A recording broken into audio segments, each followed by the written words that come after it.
Slovo o dvoch historijnih knjižkoch Maďarská hornica Mirona Žiroša i na križnej drahi profesora Janka Ramača, ktorý prezentoval obidva knjižky.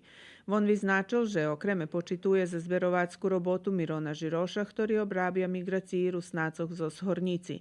Poteraz obrobil toti zo Poljske i Mađarske, a u planu mu obrobiť migraciji iz Ukrajiny i Slovackej. O svojej knjižki na križnej drahi profesor Ramač varil, že to pozberani naukovo roboti objaveni tak, jak su i pisani, na ruskim, serbskim i ukrajinskim jaziku. Prestoti roboti spatrena istorija Rusnacoh od 1918 po 1941 rok. Von vyznačil veľkú úlohu Ruského prosvitného društva, ktoré še od snovanja staralo organizovať kulturni, prosvitni, nacionalni ta i privredni život Rusnacoh medzi dvoma vojnami.